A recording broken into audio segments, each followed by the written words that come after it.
One man is being victimized by our own government. One man whom they fear, yet whom millions love. One man who is willing to take the poison arrows of lawfare. One man whose voice has been taken away by a corrupt judge operating in a corrupt system. One man who has been ridiculed and insulted. One man who refused to back down. One man who refused to back down.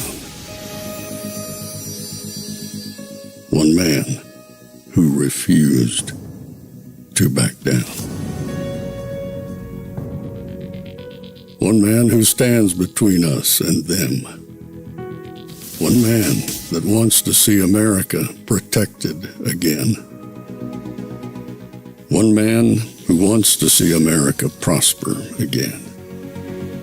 One man who understands that a man is a man and a woman is a woman. One man who understands and protects the blessing of life. One man who wants to restore American exceptionalism. One man who once again wants to make America that shining city on a hill for all to see. A place where all the people of the world glowingly set their eyes upon. America. One man who unashamedly wants to make America great again. That one man is Donald Trump.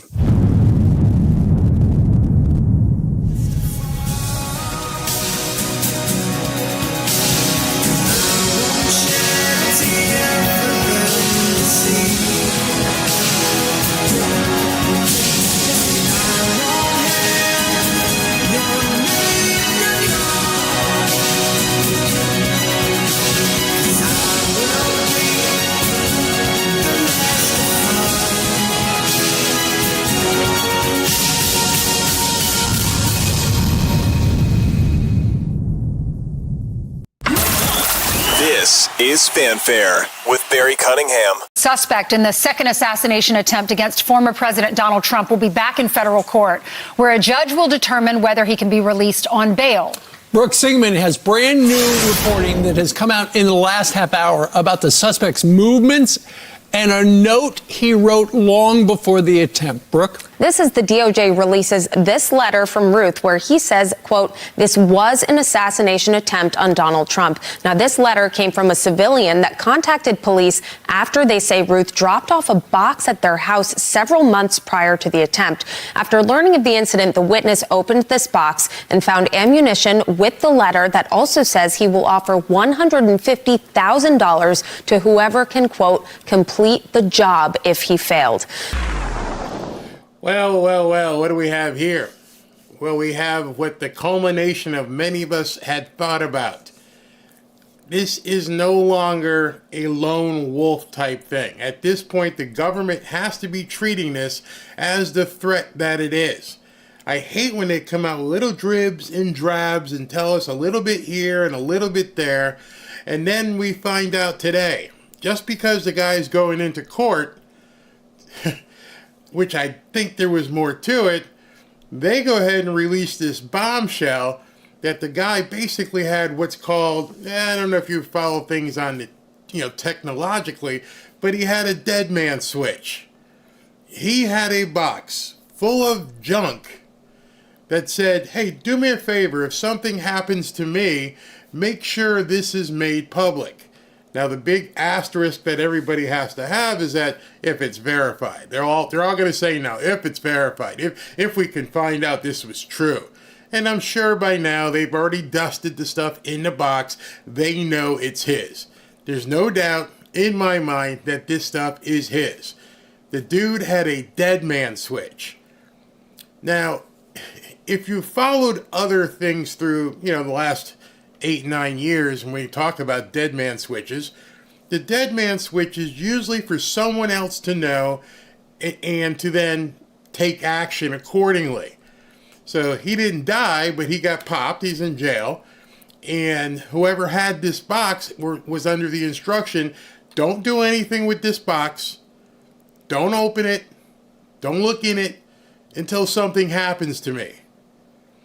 Now, I'm a pretty trustworthy guy. And, you can trust me with a lot of things. But if you hand me a box and you say, do whatever you do, don't look in this box until something happens to me. If I'm gone, I'm gone. Or if I get, put in jail, then open the box. I'm opening the damn box. And I'm pretty sure you are too. Nobody's going to sit around and go, okay, so this whack job, who I know, friend of mine, whatever, he's crazy. I know he's crazy. I know he goes over to Ukraine and he wants to be a freedom fighter and all this crap. But now he hands me this box that I don't know what's in it. And I know he's crazy, but he's telling me don't open this box until I meet my demise. You going to put that box in your house with your kids and your family or yourself? Or you're going to open that box as soon as he walks out the door and go, this dude's crazy. What the hell's in this box? That was a classic dead man switch. That was him saying, as soon as something happens to me, make sure the other people who follow me, make sure the other people I'm aligned with understand you're on deck. You're next. Oh, Barry, that sounds conspiratorial. Really? Seriously.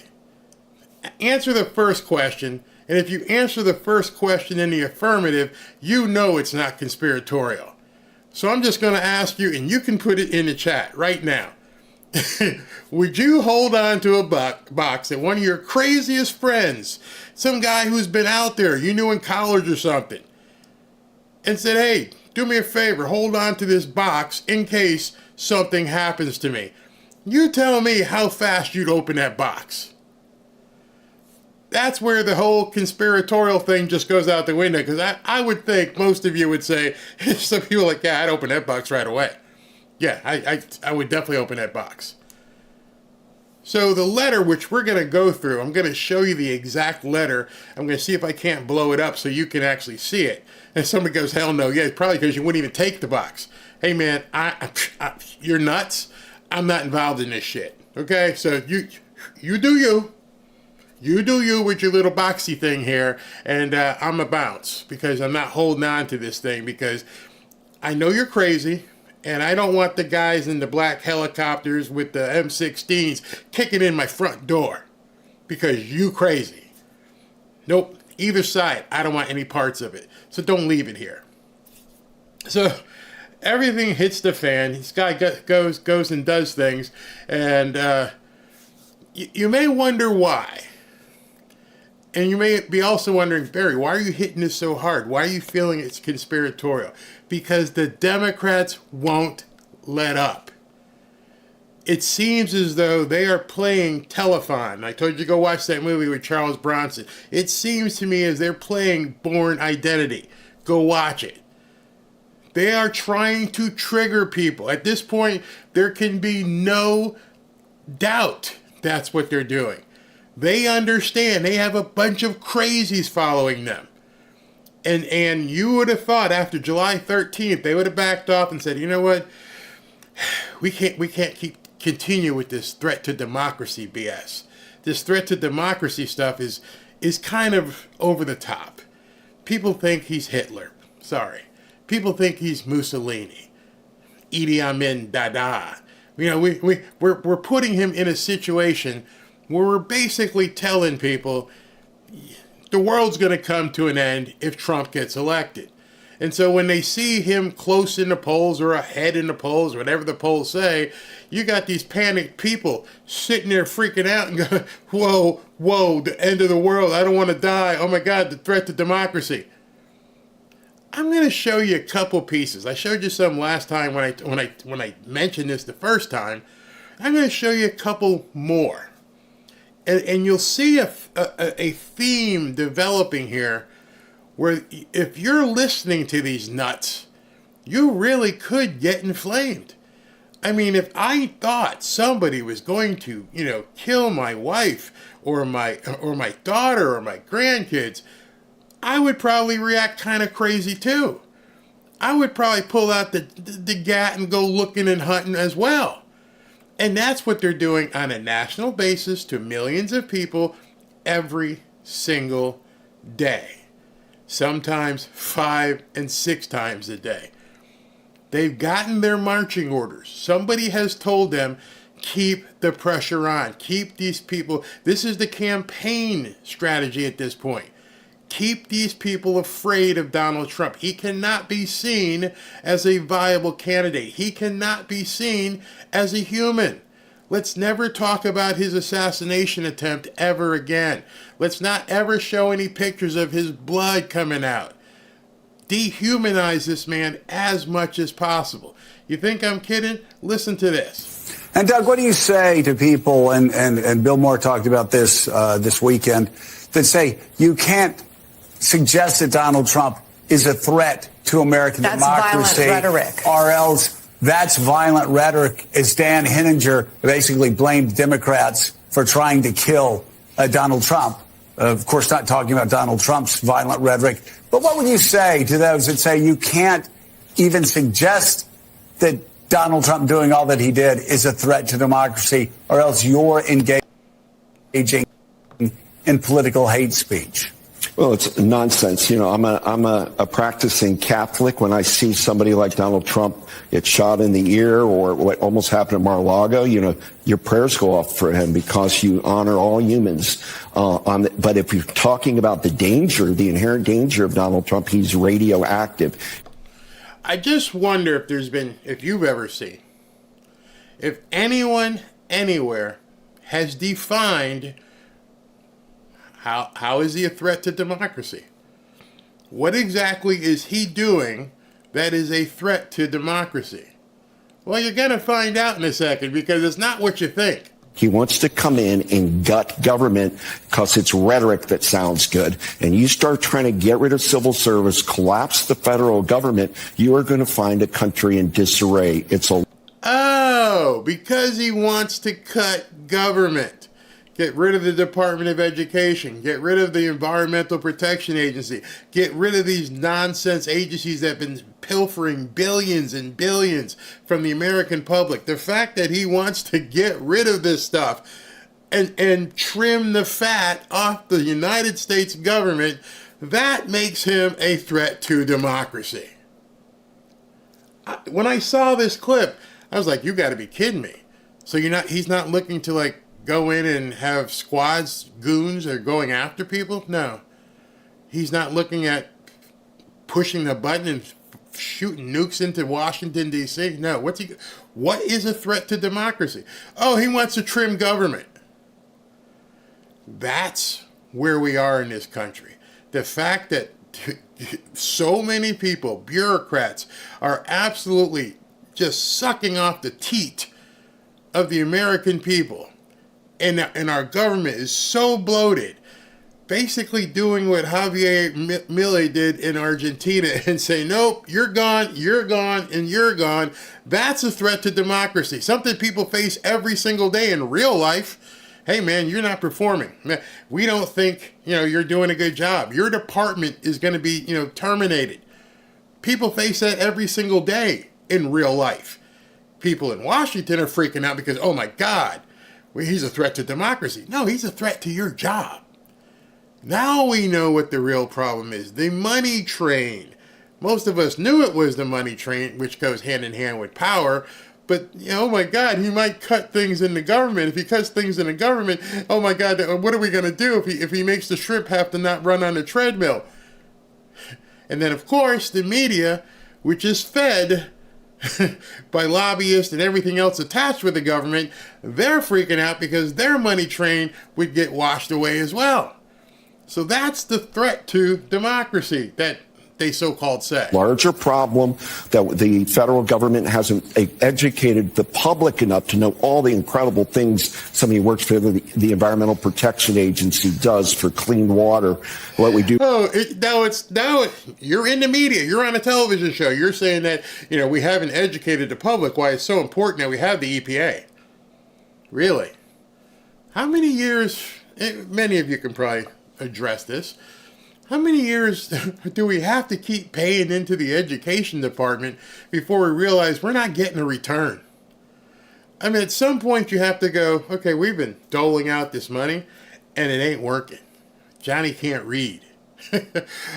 Down here in South Florida, the funniest thing that you'd ever want to see, you can go into the deep recesses of the hood and you will find some of the best athletic facilities you've ever seen.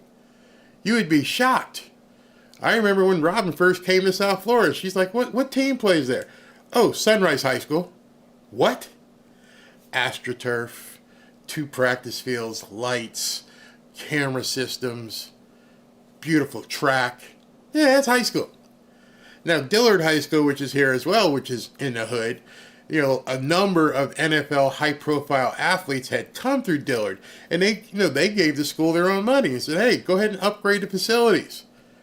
Why would they have had to give their own money if you know, the state and federal government and Department of Education had been doing their jobs? And then you get in New York, where my niece used to teach in New York, and she's like, they don't have any books. I'm like, how the hell can they not have any books? This was a couple of years ago, 2022. How can you not have any books? Where's the money going? What is the teachers union doing? Why is the teachers union always hand in hand with the Democrats? It's the greatest money laundering scheme ever. Okay, we're going to give you $50 gazillion, teachers union, and then all you donate the money back. Whew. Best laundering thing I've ever seen for money. Yeah, until, of course, Ukraine came along. But here's $50 million. You guys all vote for us. We'll keep giving you the money and then give us a percentage back and just keep it going forever. And we'll just tell the American people that the Department of Education is just so needed. But how come these kids can't friggin' read? What the hell's going on? You're not performing. You're passing newcomer kids without even getting a grade. You're doing all this stuff, getting paid all this money, asking for raises, and you don't want to be judged on your performance. That's absurd. But let's continue with this, gentleman. For clean air, we don't talk enough about, you know, flight safety, but when you start just willy-nilly saying you're going to wipe out a Department of Education, nobody even knows what that means. To try it and get successful, particularly with the Supreme Court, with which I know what it means. I'm pretty sure a bunch of you in the chat know what it means. It means we won't be wasting money. We're not stupid, dude. We understand what he's been saying. Hey, listen, let's get rid of this Department of Education. Tell Randy Weingartner and her buddies just go pound sand. We'll let the states run it themselves. There wasn't always a Department of Education. These people think you have no memory and no kind of idea. He just said we need to educate people as to what the Department of Education do. Most of us have kids. Some of us have grandkids. Some of us have friends who have kids. We've seen what the Department of Education does. We've seen it for decades. There's no surprise what the Department of Education does, or rather, what it doesn't do. They think you're stupid. They think that you couldn't find a better way to spend your tax dollars than to keep throwing it into the teachers union over and over and over. And I don't mean anything bad by that. My daughter's a teacher. My niece is a teacher. Robin's got family who are teachers. There are good people who are teachers. I'm talking about the mass amount who just sit there and have to just do what the Democrat Party tells them to do, and they just keep the scheme running. Now, this guy comes out and says Trump's a threat to democracy because he wants to take and cut the money from the Department of Education and the Department of Environmental Protection, amongst others.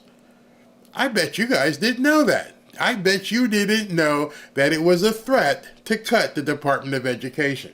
Now you do. Trump sees as a rubber stamp, and with the new prerogative the courts gave them of knowing, you know, presidents are above the law, we're walking into a doomsday scenario if Trump gets in. People better wake up, take the smelling salt, and pay attention right now. These next days are going to be fast. I'm sorry. Did the Supreme Court say that Trump or any other president would have complete immunity from administering and managing the government? You're telling me that cutting the fat, telling Elon Musk, go ahead, do what you need to do. Department of Education, gone. EPA, gone. That's not criminal. They were talking about criminal immunity. You can't put the president in jail because he basically decides to do the budget. And this guy just said it's a doomsday scenario. A doomsday. You're telling millions of people who watch MSNBC, albeit stupid, that it's a doomsday scenario if Trump gets in and looks to cut the Department of Education, Department of Environmental Protection, and whatever other departments he cuts. Doomsday. Oh my God, it's doomsday. And I think to myself, when he regurgitated what he said, no, I know the answer to that question. No, they did not come back and go, excuse me, presidential immunity. What would he need presidential immunity for trimming the budget? That's just part of someone's job. You're a CEO. You are the person who's supposed to, look at the numbers and say, hey, we need more pencils, we need more pens. I don't need more tires, and cut the budget accordingly. I don't know if you guys have worked at some big companies or if you've worked in a government, but let's say, and just for even numbers, your budget is $1 million this year, and you've worked 8, 9, 10 months, and you haven't spent everything. Well, a prudent CEO goes, well, the marketing department's been doing well. They had a, $300,000 budget, but they only spent $150,000, but we're doing well. Let's cut the budget from $300,000 down to, say, $200,000. Save some money, and they still get to operate well. You know what the government would do? Oh, we need to spend this real quick to show them we use the money. There's nothing about prudence. There's nothing about saying, hey, listen, we're making do spending a third of our budget. Nope, you get to the end of that fiscal year, and they got to spend it. So they can go back and say, we spent it, but we need now 10% more. But you just spent most of the money in the last 2 months because you wanted to get more money. A prudent CEO looks at the books, understands the books, and says, you know what? I don't need 87,000 new IRS agents. You mean because we're cutting taxes on Social Security. We're cutting taxes on tips. We may be cutting a lot more stuff. So I don't need 87,000 IRS agents who are probably making $80,000 to $100,000 a year. Let's go ahead and just erase that money off the budget. That's a threat to democracy. Oh my God, it's a doomsday scenario. That's why they're freaking out. It's way beyond the election. It goes into that kind of stuff. I wouldn't believe it if I didn't hear it myself. And you just heard it. You just heard it yourself. All right, so further, let me show you another scenario wherein he's a threat. Not only is Donald Trump a threat, but, it lowers the bar. So I don't think it's unacceptable. I think it's important as our role, for our role as journalists, to really push every candidate for office. And there are plenty of things that we could hear from the vice president that we'd You're going to love this. Love to hear more about policy speeches. It'd be great to see her take more questions from the press. Those things are important. It's just the context is difficult because of the extremism of the Republican Party, because of how extreme Donald Trump is. It's hard to hold both candidates accountable equally.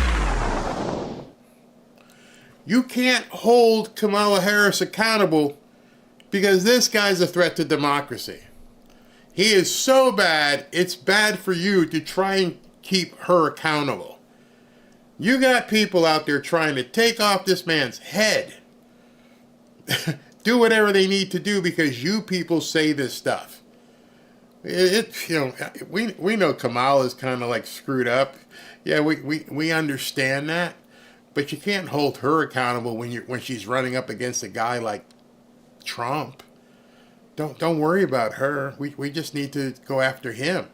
Well, let's see who's the next morsel we have up on our list here. So J.D. Vance and Trump have been pointing fingers at Democrats for these attempts on his life, Jonathan. So when we talk about the rhetoric, there's been so many calls from Democrats specifically to try to tone it down, to take a beat. But they are also saying, what about you, right, on terms of both sides need to tone it down. This headline from New York. I'm sorry. Both sides? Let me know if anyone's trying to take a pot shot at Dementia Joe or Kamala. Anywhere? You know, we know there's an active threat. We know there's assassination teams. Nobody wants to go after Dementia Joe because he's already gone. He's done. Kamala, she's an airhead. Nobody cares. Magazine is pushing back on this logic, saying, quote, Donald Trump is a threat to democracy, and saying so is not incitement. Saying so is not incitement. Maybe you should, bring a couple of psychologists or psychiatrists on one of your panels instead of your nuts, and ask the psychiatrist, if you keep saying that someone is a threat to democracy, will cause doomsday, the end of the world, I'm pretty sure the psychiatrist is going to tell you that, yes, people are susceptible to incitement. You're lying to your people. You're gaslighting them once again. What strikes me, John. Look at it. Opposing political violence does not mean ignoring authoritarianism. Who's an authoritarian? Donald Trump's not an authoritarian. You just don't like him. It's another label you put on him. But then as many of the rhetorical attacks that we're seeing from Harris and Walz and the Harris campaign are using Trump's own words. They're just highlighting things that he has said, his own quotes, the bulk. Remember right now what she's going to say. She's going to give a couple of quotes that Trump has said. And to these people, the quotes that they're going to talk about are, oh my God, they're just so threatening. Post from the Kamala HQ account is Trump in his own words. Do you see Democrats shifting their message? Should they? No. What Trump is doing by trying to shift the blame onto Democrats is projection. That is all that Trump is. How do you shift the blame of projection onto someone who took a shot at you? How does that even happen? That someone can take a shot at somebody, and it was, he shouldn't be shifting the blame anywhere. Anything he accuses someone of, just do a little search, and you will see that he is guilty of it himself. And he's trying to deflect, and he's trying to project. Using his own quotes against him, or to highlight them. I mean, the New York Magazine is right. Democrats are pointing this out for a reason. When he stands there and says, I like to punch that guy in the face, and if something happens to you, I will pay your legal bills. Ever been in a fight? I don't know. Ever talk to someone, talk crap to him, talk trash? Man, I'd punch you right in the face. Yeah. You see, these guys, especially this guy who's light in the shoes, have never experienced what it's like to be a man. So when someone says, man, you do that to me, I'll punch you right upside your head. That's how men talk. It's been so long here, it seems like some of these fluffy guys who just don't understand what it means to be a man anymore. It drives them crazy. Man, I could kill you if you do that again. Oh my God, he said he can kill. Dude, it's called a figure of speech. Hey, anybody, I know you feel like I do. You want to punch that guy right in the face, wouldn't you? How many times have guys have said that? I've said it to my sisters, and they're women. When I was younger, I'll slap you silly. I'll do this or that. These people take it as though it's a national emergency to talk rhetoric. It's dangerous rhetoric. Only for you, Fluffy. None of us are worried about getting slapped upside the head. These people drive me nuts. What is that? What is that? From that small thing to inciting an insurrection in the building, outside that window there. You made the whole thing up. There was no insurrection. He didn't incite anything. This is what they tell their people, get them all fevered up. They're already dealing with people whose elevators don't go to the top floor. And they only need a little bit of a push to get pushed into a frenzy. He is the one who has been inciting violence, and for Democrats to point that out is not inciting violence themselves. It's warning people. It's warning the American people, and Democrats have to keep doing it. That's where we are. We are seeing people at this point being worked up into a lather, and we've got the media telling them, you got to keep doing it. You got to keep calling him a threat. Hey, man, but this guy just had somebody shoot at him on July 13th. Doesn't really matter. Keep it going. They're not getting the job done. Hey, we just had this guy poke a rifle through a fence where he was golfing. Don't worry about it. That's what happened to people who are threats. They have to face this kind of retribution. Don't you get it? He's a threat to the world, to democracy. It's a doomsday if Trump gets elected. This isn't by accident. Not even a small chance by accident. They want this guy dealt with. So now I want you to listen to this, and then we'll take a couple comments. This aired today. This aired this morning at 7:30 or so. This is Morning Joe with his sidekick, Ali, better known as Mika. And this guy goes on a rant basically telling people, go get him. Do what you need to do. He's horrible. Listen to this. This happened, as you're watching this, this is after 2 assassination attempts. After we find out what the guy wrote in the letter, this guy takes to the airways and says this. Do you not call it a threat to democracy when Donald Trump says that he wants to execute the chairman of the Joint Chiefs for treason? Is that not a threat? Saying that your vice president deserves lynching? Saying that to your legal counsel on January 6th? Is that not a threat to democracy? Undermining Americans' confidence in voting? When you know, because the Wall Street Journal editorial page has been very clear. And I will say, have done the right thing repeatedly, calling out Donald Trump's lies. I'm sorry. When's the last time you called out Kamala's lies? So that the democracy threat only goes on one side.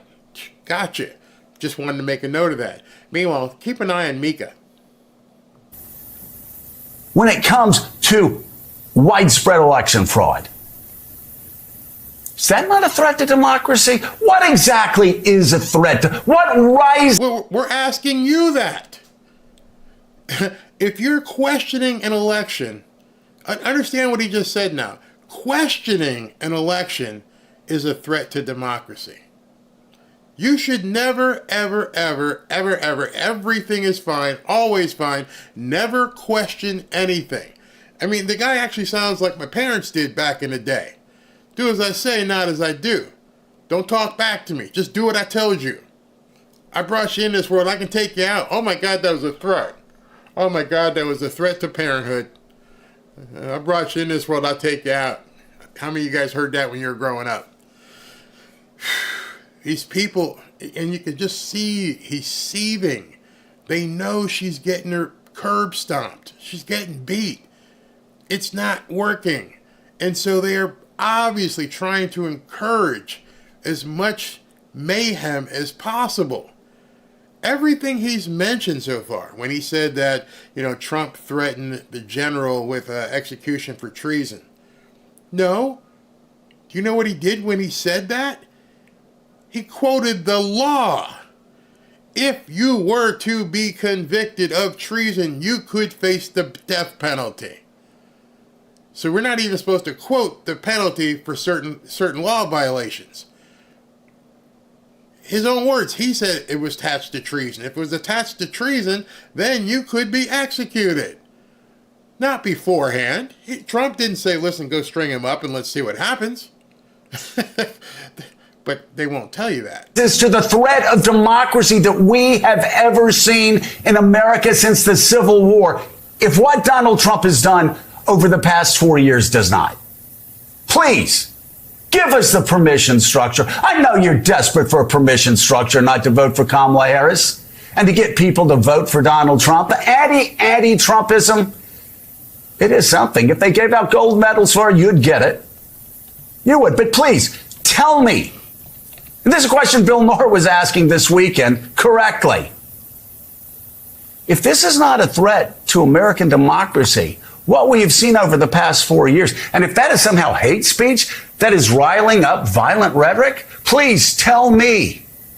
Define for me, what is a threat to American democracy? It's certainly not people going around speaking out against January the 6th. Since you asked, maybe we should, we should talk about what is a threat to democracy. So let me just enlighten this fool, because obviously he has not looked in the books here. But let's take a second, and I'm going to bring up something that maybe he hasn't looked, or maybe he has looked. Let's look at this. Okay, you ready? Democracy. A system of government by the whole population or all the eligible members of a state, typically through elected representative. A state governed by a democracy. Control of an organization or by the majority of its members. You see anything wrong with that? I'm just asking, do you see anything wrong with what that says? I'm going to tell you. You see, the one big problem, and maybe it's not a problem, maybe it's intentional. One of the big problems that the left has had seemingly forever is they keep saying democracy because they want a democracy. You see, a democracy is ruled by the majority of its members. The United States isn't a democracy. It's this made-up term that these people keep saying. The United States is a constitutional republic. That's what they don't want you to understand. A constitutional republic is much different than a democracy. The threat to the democracy is them and us and anybody who doesn't want to take into account that we are a constitutional republic. I don't want to live under majority rule. That means New York and California tells the rest of the country what they can do and what they can't do. So, in that instance, yes, Trump is a threat to democracy in the term that you use it, in the way that you use it. He is not a threat to a constitutional republic. I would prefer, and I'm pretty sure all of you watching would prefer, if we never use the term democracy ever again. You are trying to twist the Constitution. You see, the way the Constitution is written does not work for them. They specifically want democratic rule. They named their friggin' party after it. Republic, Republicans. Democrat, democracy. They want the majority rules, which would then be the end of the republic. That's why they're afraid that it's a threat to the democracy, because that's what they're hoping to build. They don't realize that us, people who support Donald Trump, don't want it that way. We do not want a democracy. We do want to cease that. And I don't know if enough people ever really think about it, because it's one of those, I don't know, nuances of politics where a lot of people, even people on the right, sometimes say democracy.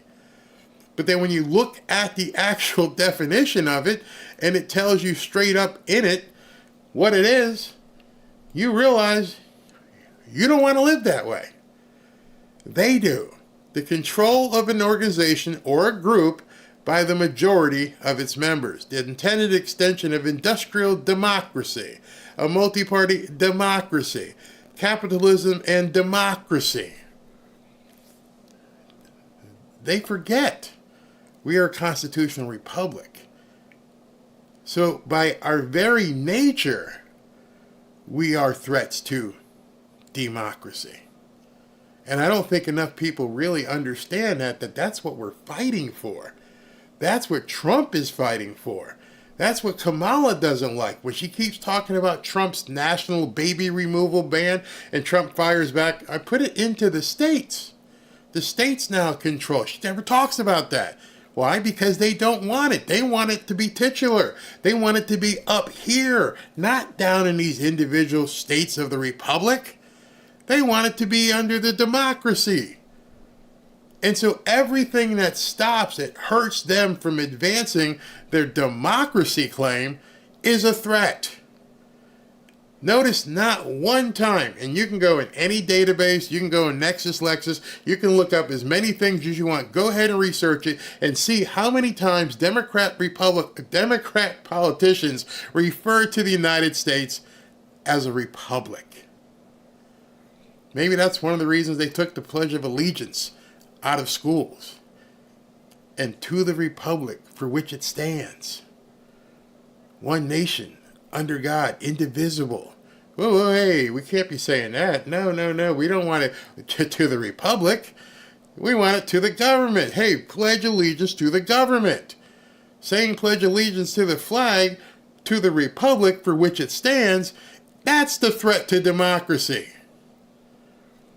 And I don't think enough people have really heard it that way and looked at it and understood that's why they're screaming bloody murder. That's why they need to defend the Department of Education and the Department of Environmental Protection and all the other bureaucratic BS that they're talking. Because, hey man, we're seeing that wither away. They act like a threat to democracy is a bad thing. I'm here to tell you it's not. Am I still on? Did they hit the switch on me or anything? Because I know some people are like, what? Wait a minute. I never thought it that way. I never thought of it that way until you do. And I'm like, wait a second. They've been forcing this word down our throat and down the throat of the crazies and all these other nut jobs. Threat to democracy, threat to democracy, threat to democracy, until they think there really is a threat to democracy, and then they realize the threat is real. We need to protect this man at all cost, because now they're realizing it. You see, that's what's happened. They now understand. Really not people going out, speaking out about a presidential candidate and a former president saying he wants the chairman of the Joint Chiefs executed because he was insufficiently disloyal. Is it maybe you think it's Donald Trump's chief of staff who came out and said Donald Trump says he wishes his generals could be like Hitler's generals because they were sufficiently loyal. Of course, Donald Trump, not even knowing that the Desert Fox and several others tried to blow him up and kill him. I mean, it really is. This is insanity. You know, you often hear about silly season. We have officially entered silly season when people. I'll tell you what silly season is. Silly season is not enough people have actually looked it up. Is America a republic or a democracy? While often categorized as a democracy, which you can see there, the United States is more accurately defined as a constitutional federal republic. They don't like that. It goes against the very nature of everything they stand for. And that's why you see this guy as heated as he is. They're watching it slip away. Oh my God, if Trump gets in, he's a threat to us. Everything that we want. Not what you want. Not what America was founded upon. On what they want. They want to rule from on high. They don't want you involved in government. They don't want you to see what a republic really can do if it's given the chance to thrive. They want it stifled by government. So to them, it is a doomsday scenario. They have been waiting decades for this. They were hoping Obama was going to do it. They were praying that maybe Dementia Joe would do it. And now they realize their last real chance at forcing us into a democracy-type government will go away if Kamala gets beaten. That to them is their doomsday scenario. And I want you guys to grasp that and understand, wait a second, now you understand why they're saying it. Everything they've worked for decades, Saul Alinsky, all the Cloward Piven, the baby disposal, all the things that they have just waited and waited and waited for their chance to turn America around. You think all these newcomers in here know the difference between a republic and a democracy? No, most of them come from democracies and dictators. When they say Trump wants to be a dictator, what they're actually saying is he's not going to be the kind of dictator we want. He's going to allow people to do what they want. He's going to allow the states to run the government. Each state its own. That's what we're fighting for. You may live in Iowa, you may live in Kentucky, I live in Florida, and basically it's going back to that kind of government. Hey, we're the federal government, we're here to help you. Just assist you. We're not here to run the stuff for you. Trump, being a businessman, understands departmental alignment. I got my marketing department, I got my legal department, I've got my advertising agency, I got this, I got that. Y'all do what you do. I'm just sitting here to basically make sure everything is working. I'm the traffic cop, just saying, okay, you guys doing what you're doing? Okay. Here, you got 50 states. How you doing, Florida? Florida, you good? Yeah. Hey, New York, I see you're having a problem. You need some help? No, we got it. Okay. They don't want that. They want the government to tell you what to do, and it's freaking them the F out. That I have read, and people I have respected, and others have read and respected all across the ideological spectrum are shaming themselves right now, are shaming themselves, trying to flatten this race out and trying to make Donald Trump seem normal next to Kamala Harris. And the question I cannot answer.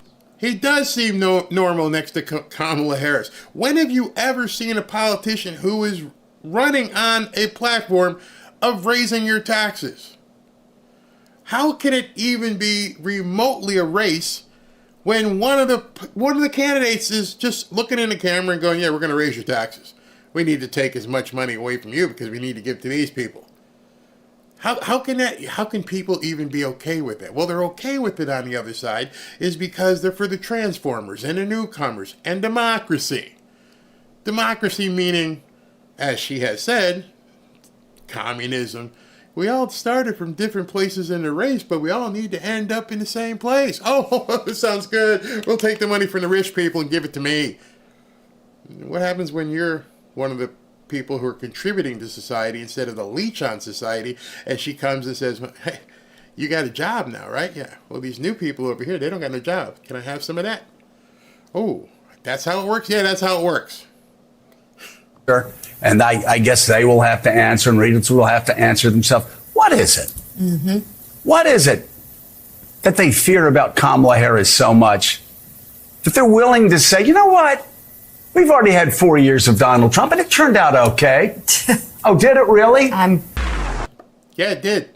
Yeah, if you ask anybody, yeah, it did, actually. I don't know who in your audience would just sit there and go, no, it didn't work with Donald Trump. What were you paying for gas? What were your grocery prices? What were your interest rates? What was this? Yeah.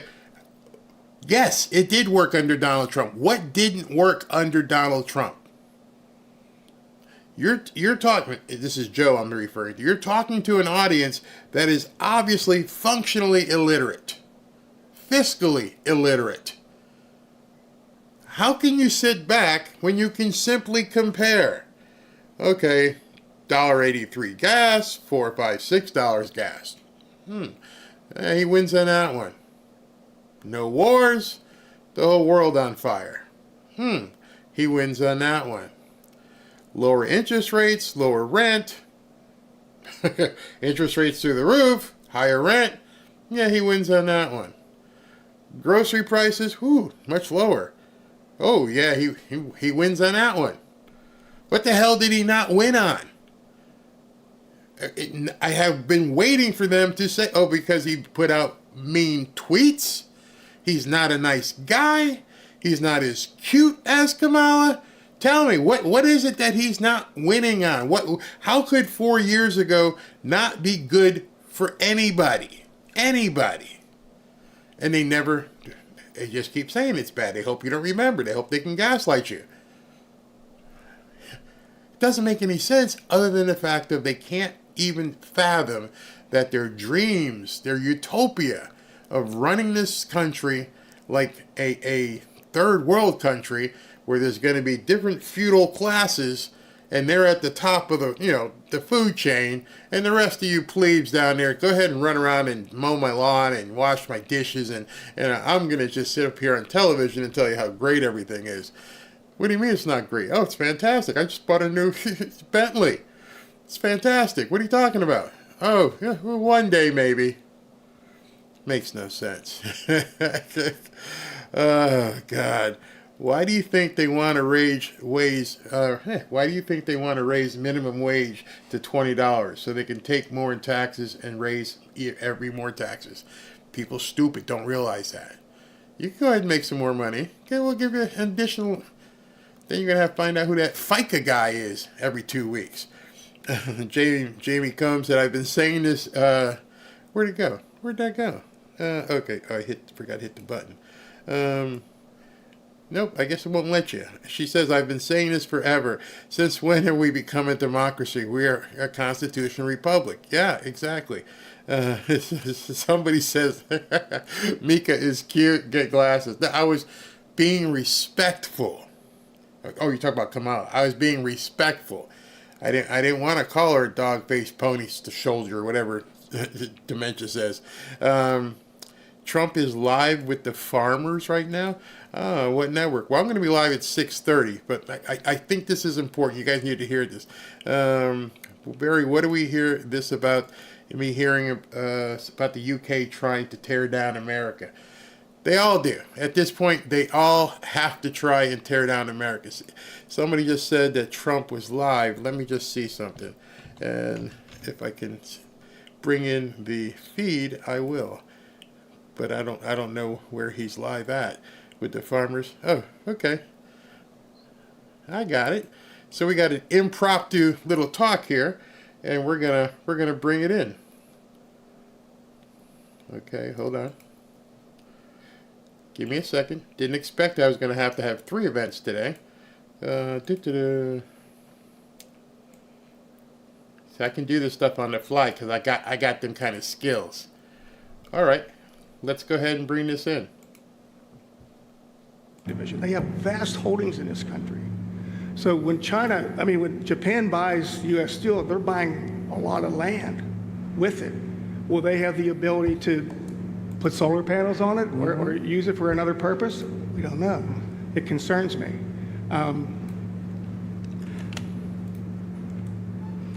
U.S. Steel also owns a lot of coal mines and iron ore mines, which I didn't realize. They have all these iron ore mines out west, and a foreign entity is now going to own all those.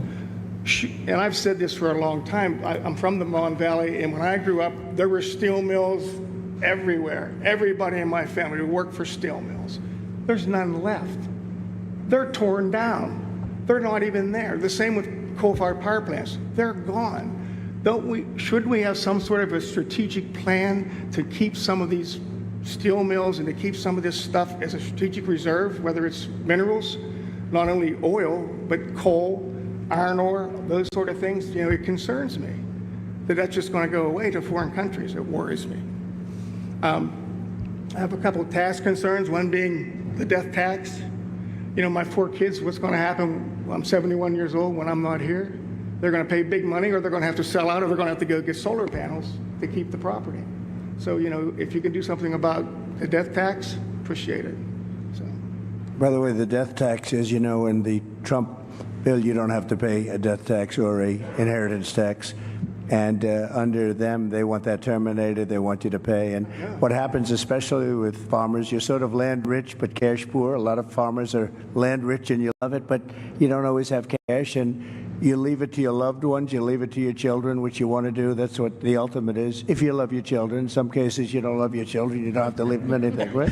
But generally, you love your children. And you leave. You have no problem with your children. But you leave it to your children, and what was happening is people were going out borrowing a lot of money in order to pay the tax, borrowing from the banks on their farm, big liens on the farm, very smart banks that know how to do it, and the children would go bust, or they'd spend everything they could to pay the tax, and they'd live a very tough life and usually lose the land. I got rid of that. You have no tax to pay on these small farms and businesses, and it's a great thing. Nobody talks about it much. The fake news doesn't ever talk about it, but it's a tremendous factor. And I mean, it was one of the things that I was happiest about, because literally farmers are going out of business.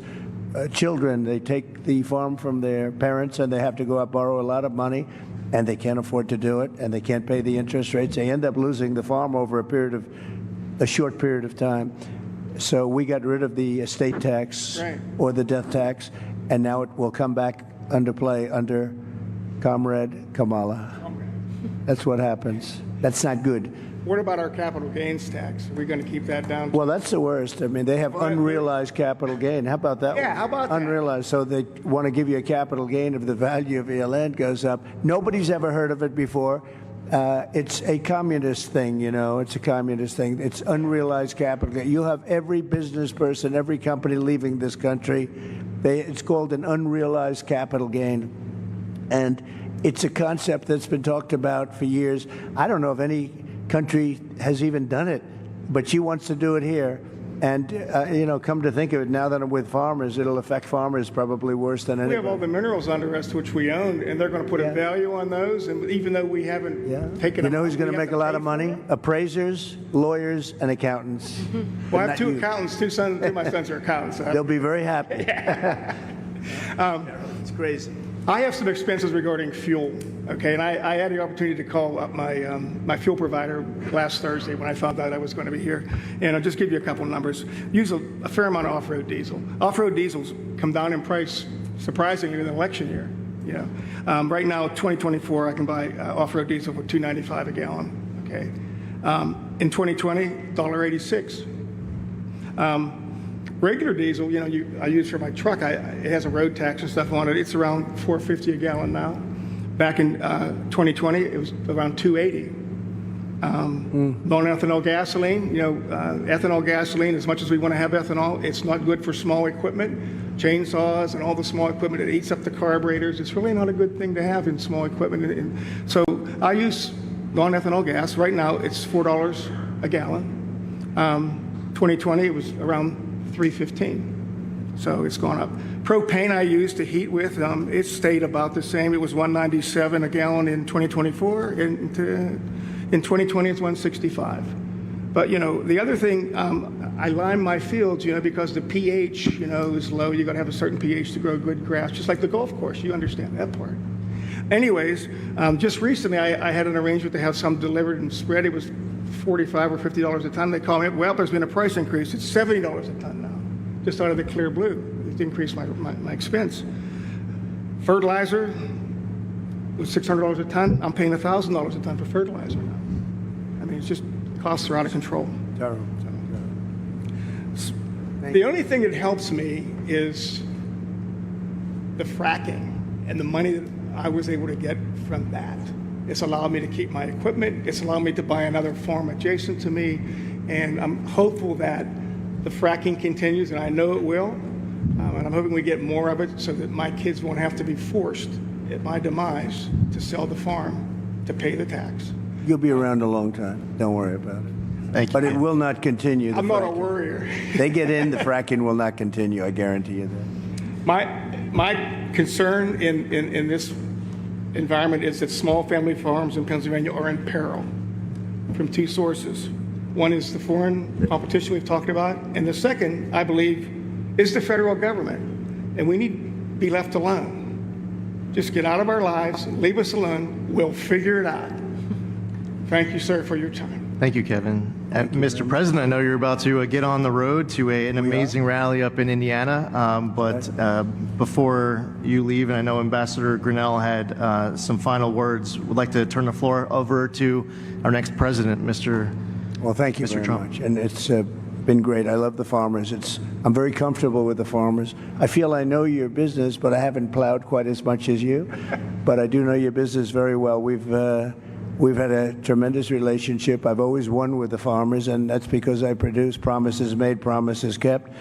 Number one, your energy bill within 12 months will be cut in half, and that's my pledge all over the country. Beyond farmers, that's my pledge all over the country. We have more energy under our feet than any other country. We have, I call it liquid gold, and we have more than any other country. We have Anwar in Alaska, which the first thing they did, the Biden-Harris administration, everybody wanted it. It's the biggest.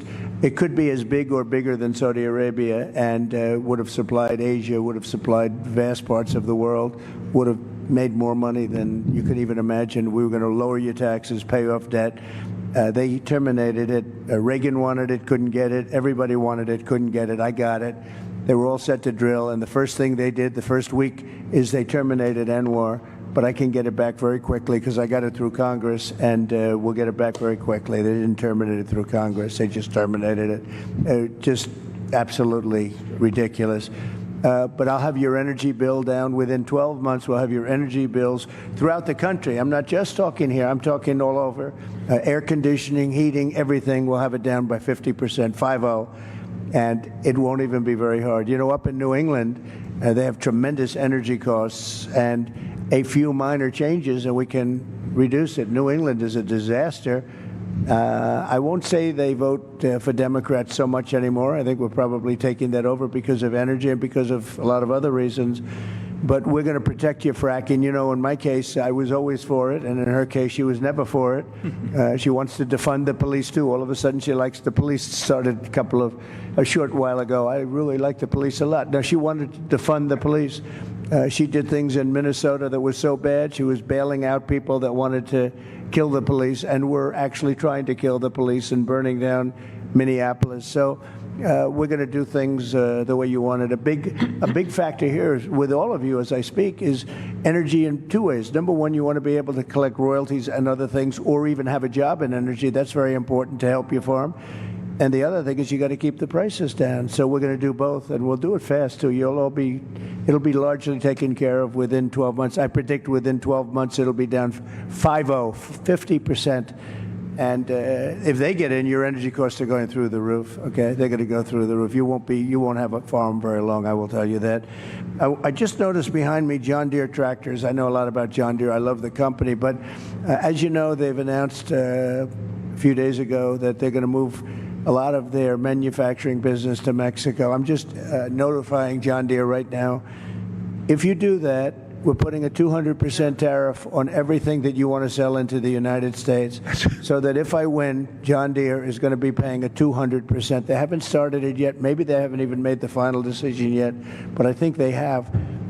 John Deere is going to, and anybody else that does this, because it's hurting our farmers, it's hurting our manufacturing. And if you do that, you're going to have a 200% tariff put on the product that you make in Mexico, right across the border. They think they're going to make product cheaper in Mexico and then sell it in for the same prices they did before, make a lot of money by getting rid of our labor and our jobs, and really a great name, because John Deere is a great name. I buy a lot of John Deere, tremendous. I'm one of their big customers. I buy a lot of John Deere product as a private person. But if they're going to do that, we're going to put a 200% tariff on everything that they want to send back into the United States, which means one of two things. Our country is going to make a lot of money, or they're not going to build, they're not going to open, and or they're going to sell it to another country. They're entitled to do that. If they want to build in the country, in the United States, there's no tariff. You can go ahead and you can build in any one of the 50 states. You can go ahead. But if they don't want to do that, we're going to put a 200% tariff on John Deere. And you know what's going to happen? They're going to announce very shortly, if they think I'm going to win, or if I do win, they're going to announce that they're not going to build in Mexico. Mexico's taken a tremendous amount of our business, especially over the last few years with this group, because this group doesn't know what the hell they're doing. They have no idea what they're doing. Mexico is taking a lot of business, and a lot of it's done and financed by China. China is building massive car plants now in Mexico. And it's the same thing they're building. And a friend of mine builds car plants, and he said the biggest ones in the world are being built in Mexico. They're going to put Detroit out of business. They're going to put car manufacturing out of business in the United States. And I'm just telling everybody involved in this stuff, we're not going to rip off the United States anymore. We're going to put big tariffs on those cars that are coming in here at 100 to 200%, and they're no longer going to be competitive. So you better stay in Michigan, and you better stay in the areas that you're in right now. And what I really want you to do is come in and build your plants in this country and put our auto workers to work, because we've lost about 60% of our auto working business over the years, and we're going to get it all back, every one of them. We're going to get it all back, and we're going to get it back quickly, and we can control that so easily. So if they're building those plants in Mexico, which they're starting, if they're building and they wouldn't have done it with me, but now I guess they figure when they started, it was a little while ago, I guess they didn't even know I was going to run. They weren't too happy when they heard I was going to. But they're going to have to pay a tremendous tariff, which means two things. They're not going to build the plant if it's not too late. They're not going to build the plant. This country is going to make a lot of money. Or they're going to build the plant, but they're going to build it in the United States somewhere, and ideally a place like Michigan or South Carolina, where we have a lot of auto business. But we're not going to let that happen. But John Deere has got to understand that if they build in Mexico, if they start closing plants, in this case it was in Iowa, they're going to close a big plant, and a couple of them, and that's just the beginning. The problem is that's just the beginning. Then all of a sudden you'll hear, in a year from now, they're going to do another one. All of a sudden, they're not going to be in the country anymore. They're going to have to pay a very big price to be able to sell that product into the United States, okay? So that's very important. And I just have to say this. So Dave McCormick is here. He's running for the Senate. He's a great gentleman. He's a hero, great warrior. And he's a real warrior, too. Served incredibly in the military, so highly respected, did great in the military, went out, did tremendously in the private sector, and he's running against Bob Casey. Bob Casey never did anything for you. He never did anything for Pennsylvania. I was president for 4 years. I don't even know if I ever met him. I mean, I met everybody. I don't know if I met him. Maybe I did, but it certainly didn't make a hell of an impression on me.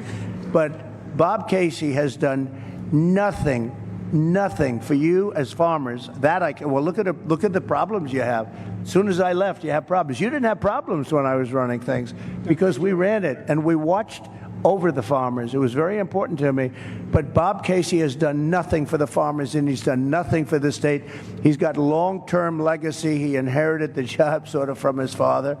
And, when that happens, I was telling David, there are other cases like that too, never easy to beat. But they're living only on a past reputation of somebody else, in this case, a father. He's done nothing for the state, and I didn't come here for David, but I have a lot of respect for him. And if I only do David, I tell you what, you have to get him. He's an incredible guy. He's going to make your farmers, he's going to help me make the farmers rich. We'll make the farmers rich again. And I appreciate everybody. I appreciate very much everybody. Just hang in there. And I know it's not been pleasant. But the first thing I do is I tell China, you got to start buying. China's not buying like they're supposed to under the agreement. And I'd say, China, you have to start buying. I'd like to, if I can, Lee, I'd like to have a few questions, if you want, from the media in the back. A lot of media here. Yes, ma'am.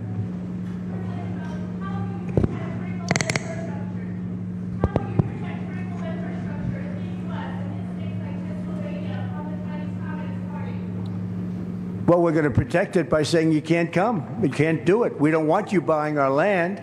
We don't want you taking the land and basically taking it off the market. And we don't want you doing it. And they're buying at levels that nobody's ever seen before. We don't want you buying it. It's very easy to do. That's a very easy thing to do. But it's causing a lot of disruption, and that's what they want to do. So we can do that very easily. Question? Yeah, please. Yes, sir. Thank you, Mr. President. Taylor Poplar's from Spectrum News. I've spoken with some economists about your proposal for tariffs, and they say they don't see how it will not make items cost more in the United States. They'll approve it. They'll approve. And number one, I don't need them. I don't need Congress, but they'll approve it. I'll have the right to impose them myself if they don't. I'd rather get their support. The ones that understand business all support it. I think David would be a very big supporter of the tariffs because you understand what's happening, right? David's a great business person, led a great company. No, the ones that understand business, they understand. I'll give you an example. China will charge us, and it's not only China. I hate to keep using China because it's everyone. The European Union is a disaster for you also, by the way. They don't want your farm product, they don't want our cars, they don't want anything, and yet they sell tremendous amounts of Mercedes-Benzes, and they sell cars to us, but they don't want our cars. They don't want our farm product at all. They don't want it, but they sell farm product to us. And we have a tremendous deficit. And I had them shaped up real good, but they've gotten out of control. They're really out of control. And Mexico's out of control, to be honest with you. They're taking a lot of our companies in the last couple of years, and companies are moving down to Mexico. They don't know that if I come in, it's not going to work out too well for them because they're not going to be able to sell their product into the United States. They're going to have to pay a price, which will make it uncompetitive for them to do that. So we are going to do a real job. We need the support of Pennsylvania. It's a very important state, and she is not going to be good to Pennsylvania between pricing and energy. You know, they started off knocking the hell out of the energy that I had. I had it going at a level. We were number 3 and probably number 4, and by the time I left, we were far and away number 1, ahead of Saudi Arabia, ahead of Russia. And then they cut. When they came in, they started cutting, and then prices started going through the roof at the beginning. And what they did is, let's go back to what Trump was doing. We got to go back. And they opened up the stuff that they were cutting, and it was a similar amount. But what they don't say is that we would be at least 3 to 4 times more production of energy right now, and your prices would never be what they are because you can't compete when you have to pay that much for energy. So they didn't do their job. And by the way, if they won, you could forget about it. They want to go to all electric cars. How's that going to work? They don't go far. They're too expensive. They're made in China. And on day one, I end the all electric mandate. And I'm a fan of electric cars. Elon Musk, frankly, gave me the most beautiful endorsement. He endorses me all the time. He says, this is the only guy that's going to save our country. He's been very generous.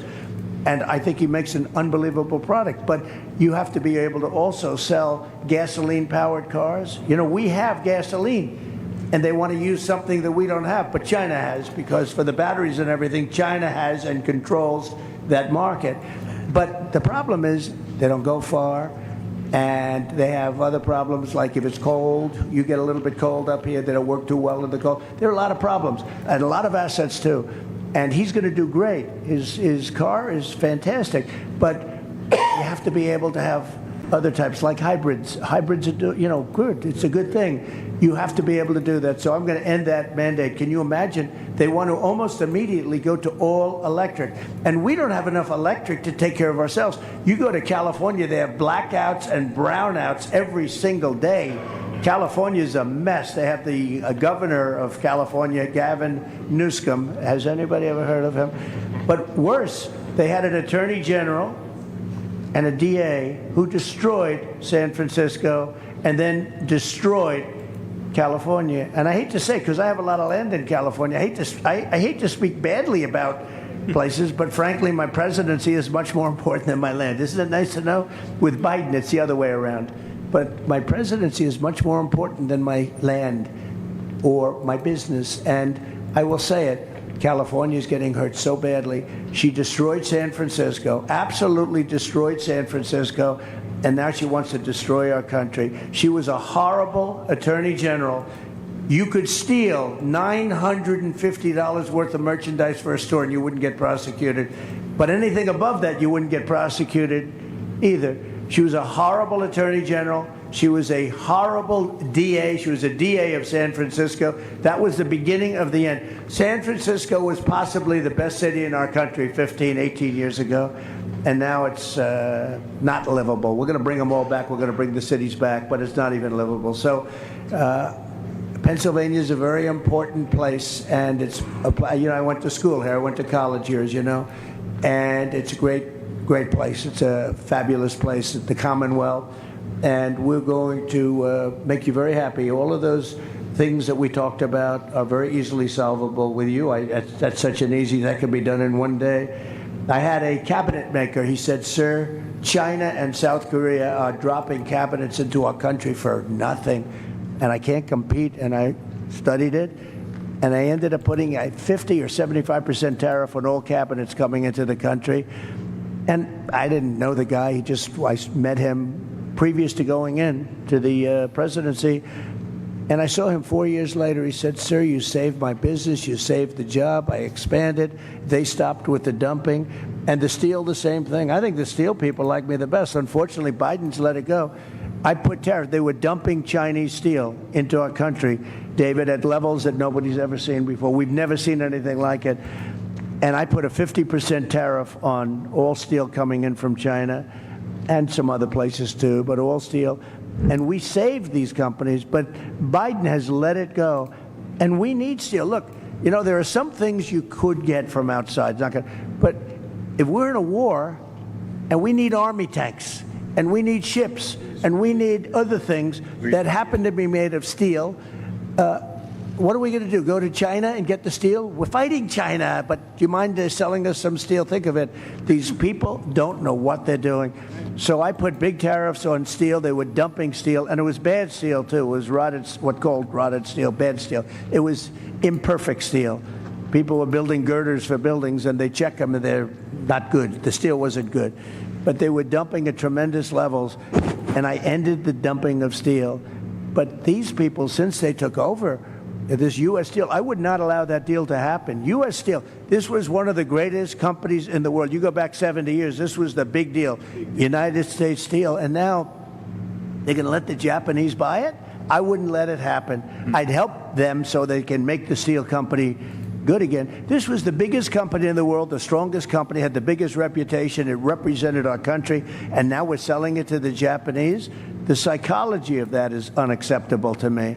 So I wouldn't let that deal happen personally, but we'll see what happens. I hope it's going to be, I hope it won't have closed by the time I get there, but I would not let that deal happen. And you're right, they have other things. You look at China, they're opening up coal plants. Every week they're doing a big coal plant. And John Kerry, I watch this poor guy. This guy, it's so pathetic. He flies over in his own jet. You know, his wife has some money from a certain family, right? Yeah, right? And he's got a little jet. He flies over to China. He sees President Xi. Oh, yes, I will consider this very strongly. I will consider your request to stop building coal plants. And then he leaves. And he comes back. Oh, I had a good conversation. Nothing gets done. They're building coal plants. He had zero impact. But we don't build anything here. And what people don't understand is all that pollution in China, all the pollution everywhere in the world, much of it flies right over the United States, takes 3.5 days, comes in from China, and it's sometimes bad, and it flies right over the United States. So what are we going to do about that? But nobody ever discusses that. They don't want to talk about that. So we'll be nice and clean. Same thing with the oceans. You take a look, the Pacific, it flies in from, they dump it right in the ocean, and in about a week and a half, it's here. It's in, welcome to Los Angeles, California, and we're lifting it out of the ocean all day long. We have, it's a massive, big business. We're taking their garbage out of the ocean because it floats right to our West Coast, and other countries too. So it sounds bleak, but we'll get it all straightened out, and we'll get it straightened out fast. And I just want to thank Lee, and I want to thank everybody here. I'll tell you, Rick Grinnell has been amazing with me from just about the beginning. You know, he was the ambassador to Germany, and there was no happier woman in the world than Angela Merkel when I announced that I was taking Rick back to Washington and giving him an even higher position. This was the happiest woman in the world when she heard he was leaving Germany. And actually, in a certain way, she liked him, but in another way, he was sort of brutal because he understood what Germany was doing to the United States, one of the many countries that took advantage of the United States, and he got it. So I want to thank you, and you did a great job, and we appreciate it, and hopefully you'll be able to do a great job again. Thank you very much, Rick, and thank you, Lee. Thank you, Mr. President. Mr. President, on behalf of Protecting American Initiative, thank you for being here, but thank you most importantly for seeing the threats to America, both militarily and economic. And we appreciate that. Thank you very much, everybody. Thank you very much. And Mr. Congressman, thank you very much. Great job you're doing. A warrior. Thank you very much. Thank you, everybody, very much.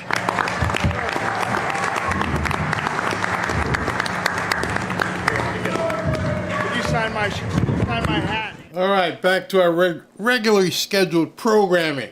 Thank you for, who was that?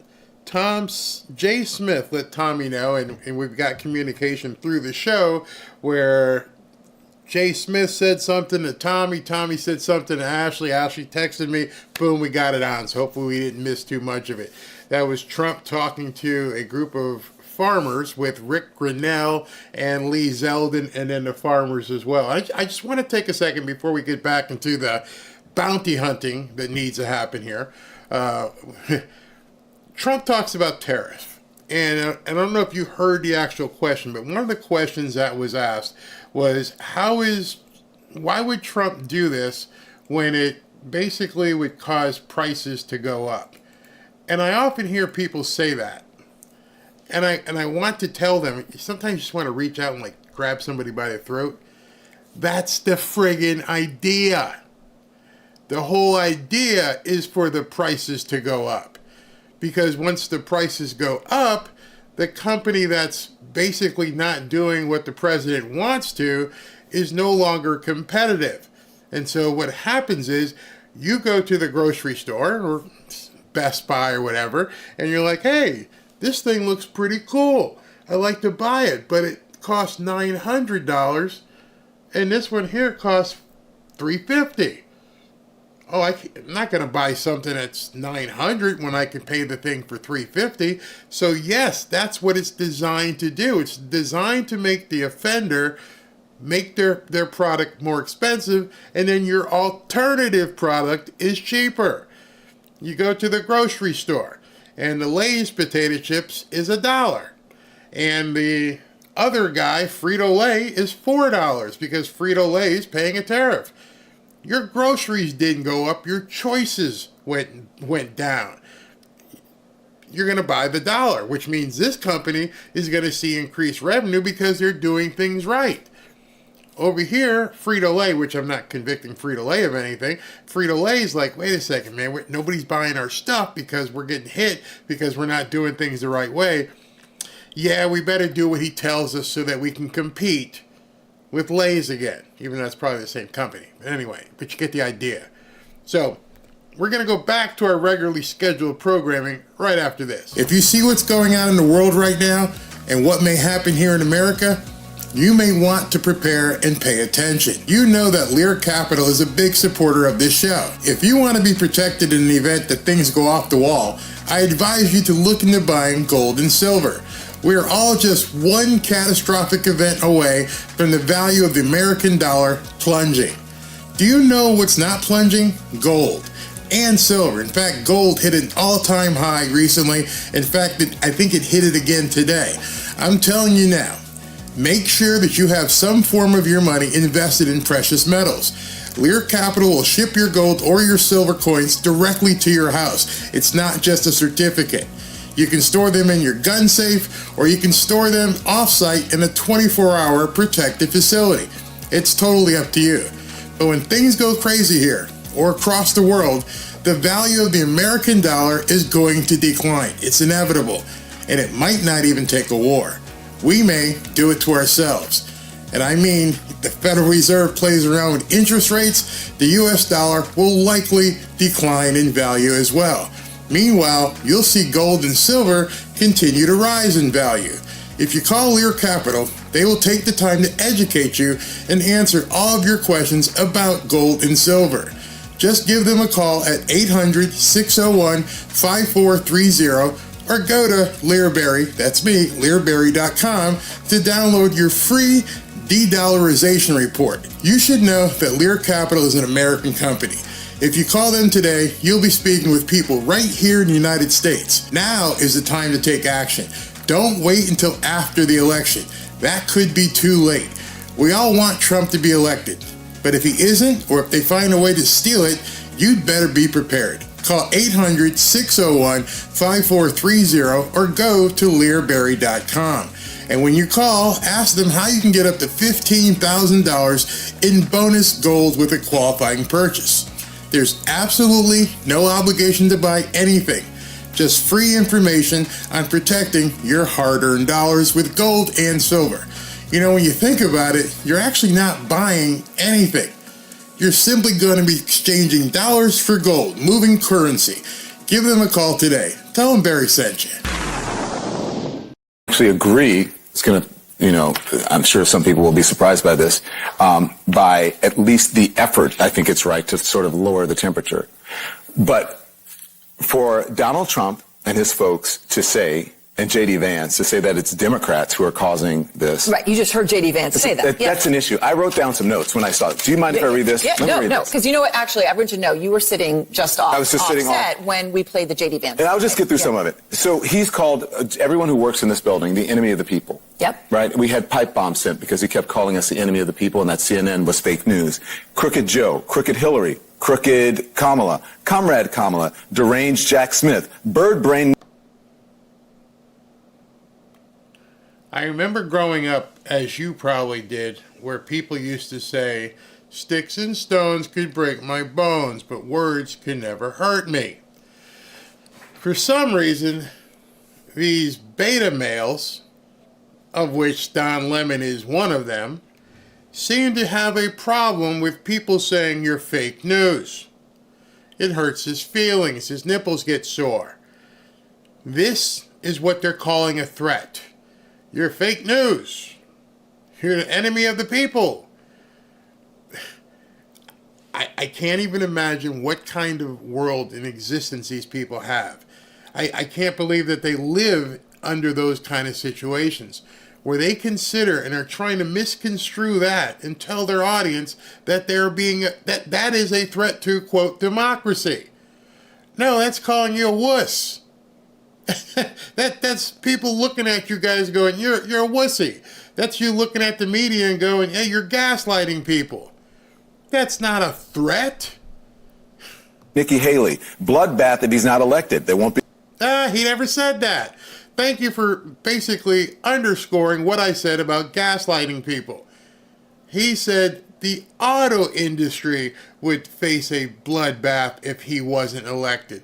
He kind of left the context completely off, just so you can try to score some points with the stupid anti-democracy nuts. Another election if he's not elected. Bringing drugs, they're bringing crime, they're rapists, poisoning the blood of our country, destroying. You're in the news. You are in the news. Are all those things that you just said that I can't recall here, I can't restate them here, not true? Are they not bringing in these people who are basically dealing fentanyl and doing bad things to women and little girls and boys in some instances? Did he make that up? What are you talking about? How is that a threat to democracy? By the way, those people aren't entitled to our democracy. We can say whatever we want. We have to. You have forced us to call them newcomers. Again, you've twisted things around to the point where we can't even say here what those people truly are defined as. It's become offensive. It's become, hard for your nipples to understand who these people really are. You make me sick. The blood of our country, which was something that was Hitler-esque. Communist, Marxist, What do you call when you say, hey, listen, everybody should have the same thing? We all started from a certain position and we're a different part of the race, but we all need to end up at the same place. If that's not communism and Marxism, what do you call it, Donnie? Fascist, left-leaning that live like vermin. Sons of bitches to NBA players. Oh my God. Oh my God. It's like he's never been in a locker room.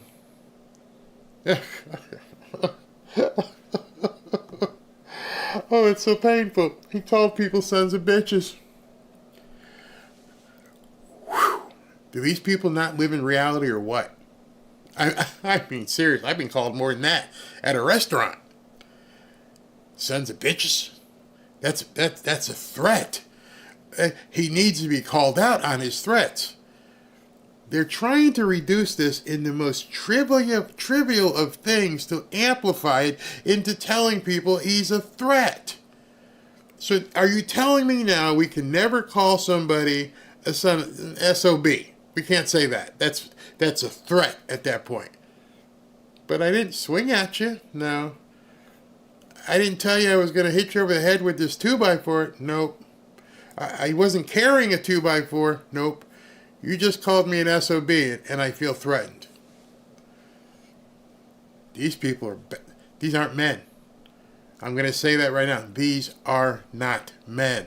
They've never been in a locker room. They probably haven't been in the Boy Scout. I don't even know how they were raised as kids. I just remember at 12 and 13 talking BS to my friends.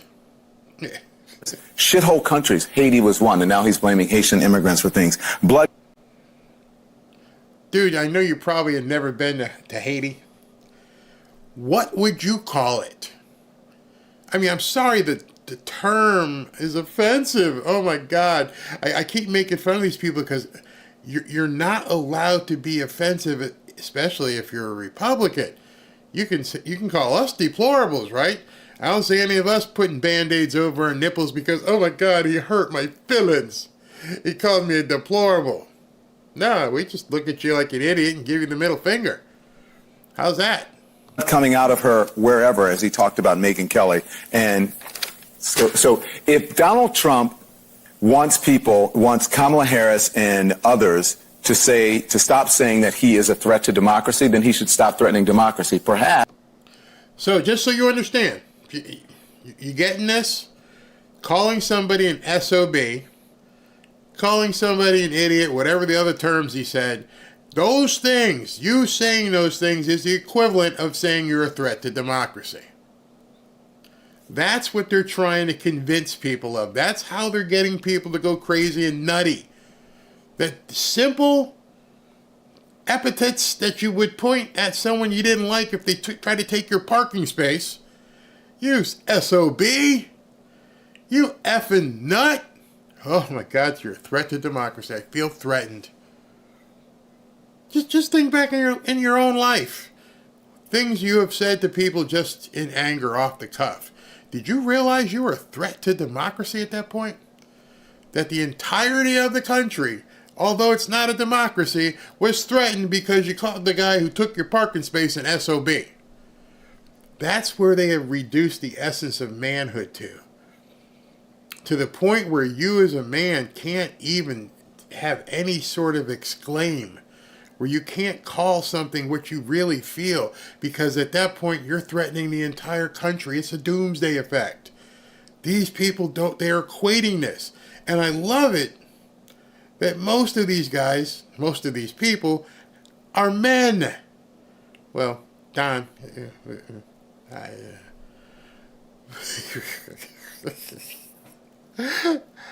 and I'm thinking to myself, my gosh, I was a bouncer in a bar for a long time back in college. You have any idea what kind of things got said my way? And vice versa? And some of the time, those things ended up with us laying hands on each other.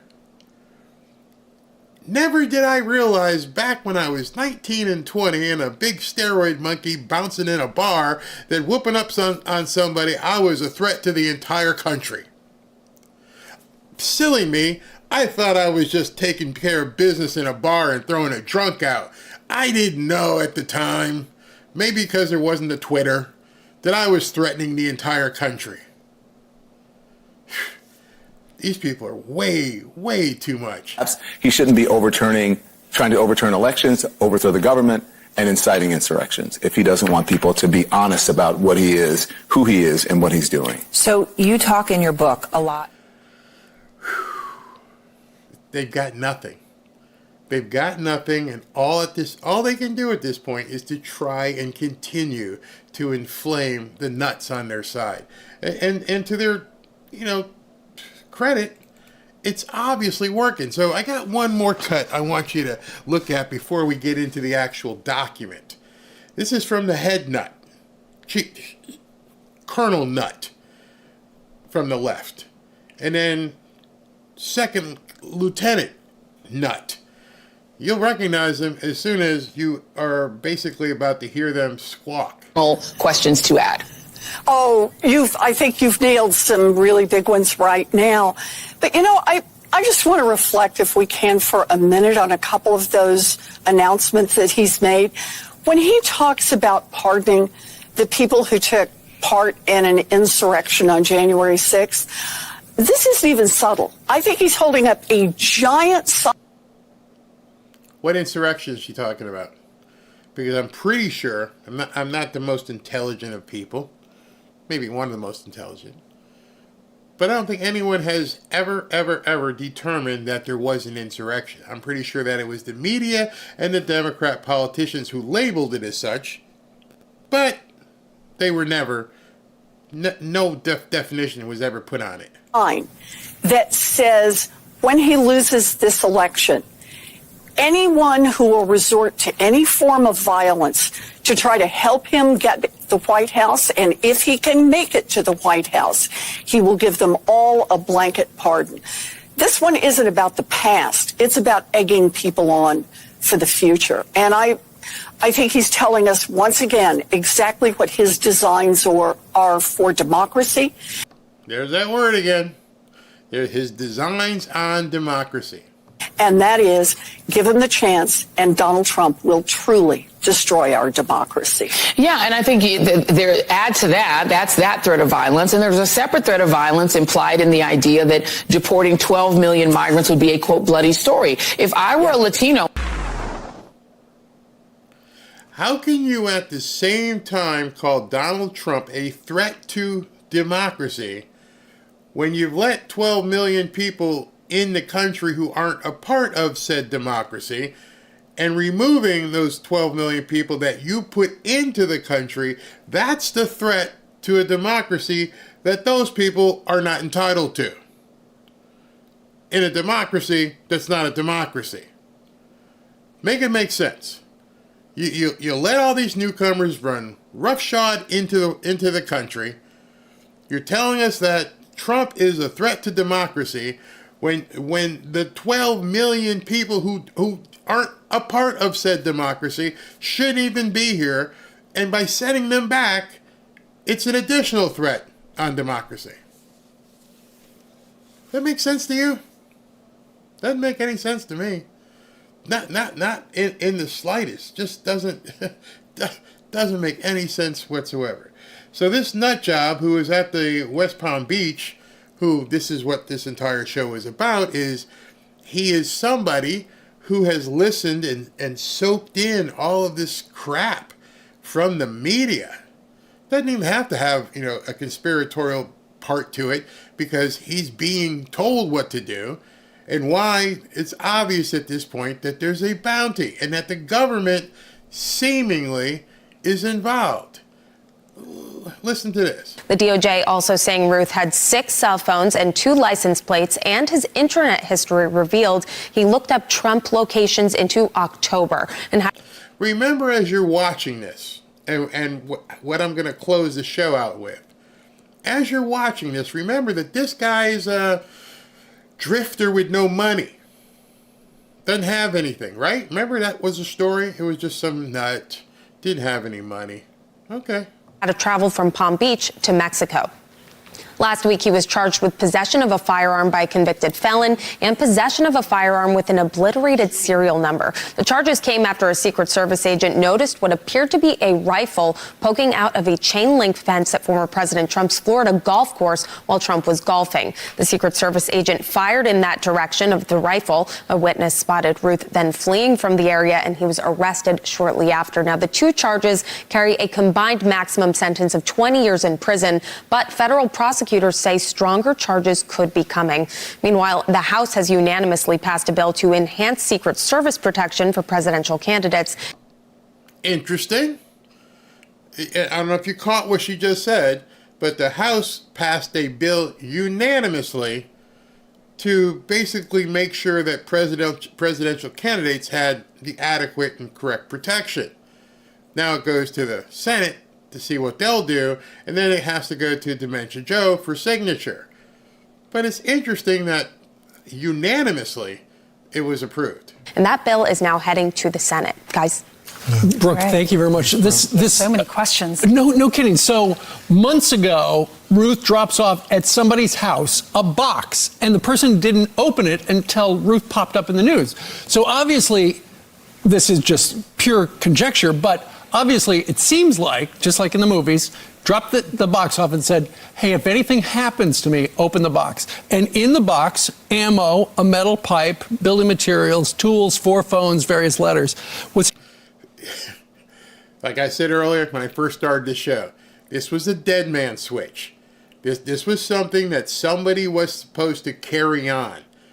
You know, if something happens to me, and I'm going to read the letter to you so you can see it yourself. Interesting is it sounds like he had no intentions of being killed by return fire because they were trying. Why would he not have any worry about being killed? What did he know that made him not afraid of being killed? He was trying to figure out how to get to Mexico. The plates on the Nissan, not registered, actually that car, so he had a bunch of extra plates. He had 2 additional license plates. He had 6 cell phones in all. He had 12 pairs of gloves. What's questionable, though, is in this letter it says this was an assassination attempt on Donald Trump, but I failed you. I tried my best, gave it all my gumption that I could. Remember what that letter just said. This was an assassination attempt on Donald Trump, clearly. I failed you. Failed who? Mustard. So does that mean he's tried in the past, or was he talking about this latest one? He failed. Ainsley, I also think, based on this letter, can we stop saying we don't know the motive? I mean, it's pretty clear in the letter what his motive and why he decided to do this and who was the intended target. I'm so sick of these press conferences where they come out for us and go, we don't know yet. We don't know his motivations. We don't know why he decides to do that. He spelled it out as what we would call in the legal field or criminal justice field as his manifesto. This is the manifesto. He even tells the person if he can't finish it, he asked someone else to finish it, and that he was going to give him, I think, $150,000. So this is a manifesto. We know the motive now. We should stop saying we don't know. They'll have to prove that he actually wrote this. Lawrence, everybody else on Fox, where in the hell was this guy going to get $150,000? Who was giving him $150,000 to give to somebody else to finish the job? How did nobody else ask that question? And then why would our Department of Justice go ahead and publish this letter and let everybody know, hey, there's $150,000 available from somebody to finish the job? Why would you possibly let the world know that there's $150,000 bounty for somebody to collect if they finish the job?